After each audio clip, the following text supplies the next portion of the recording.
Antésilée.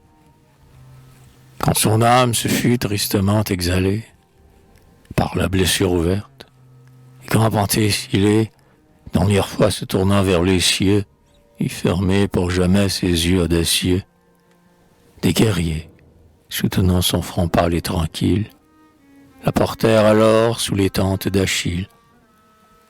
On détacha son casque au panache mouvant, qui tout à l'heure encore frissonnait sous le vent. Et puis on dénoua la cuirasse et l'armure. Et, comme on voit le cœur d'une grenade mûre, la blessure apparut, dans la blanche pâleur de son sein délicat et fier comme une fleur. La haine et la fureur crispaient encore sa bouche, et sur ses bras hardis, comme un fleuve farouche, se précipite avec d'indomptables élans. Tombaient ses noirs cheveux, hérissés et sanglants. Le divin meurtrier regarda sa victime, et, tout à coup sentant dans son cœur magnanime une douleur amère, il admira longtemps cette guerrière morte aux beaux cheveux flottants, dont nul époux n'avait mérité les caresses, et sa beauté pareille à celle des déesses.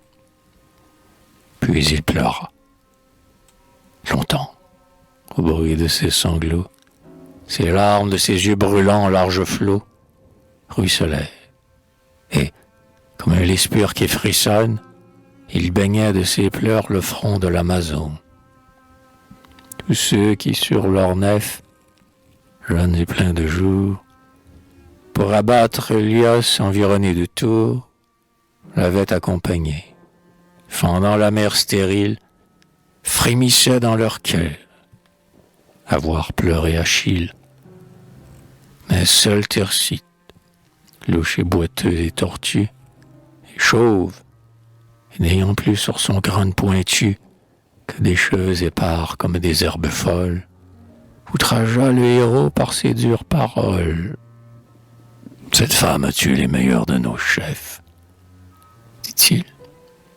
Puis les ayant chassés jusqu'à leur nef, envoya chez Édès les perçants de ses flèches, des Achéens nombreux comme des feuilles sèches, que le vent enveloppe en son tourbillon fou. Toi, cependant, chacun le voit, cœur lâche et mou, qui te plaint et gémit comme le cerf qui brame, tu pleures cette femme avec des pleurs de femme. À ces mots, regardant le railleur insensé, Achille s'éveilla, comme un lion blessé, sur le sable sanglant qu'un vent brûlant balait, dont un insecte affreux vient tourmenter la plaie. Et, voyant près de lui ce bouffon sans vertu, il le frappa du poing sur son crâne pointu.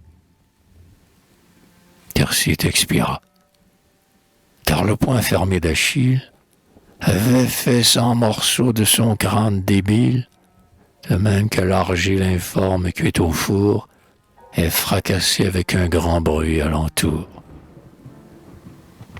Alors que le potier, justement pris de rage, et fâché d'avoir mal réussi son ouvrage, en se hurlant dessus brise un vase tout neuf.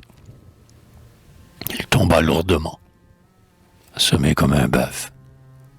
Et, regardant encore la guerrière sans armes, Achille aux pieds légers versait toujours des larmes.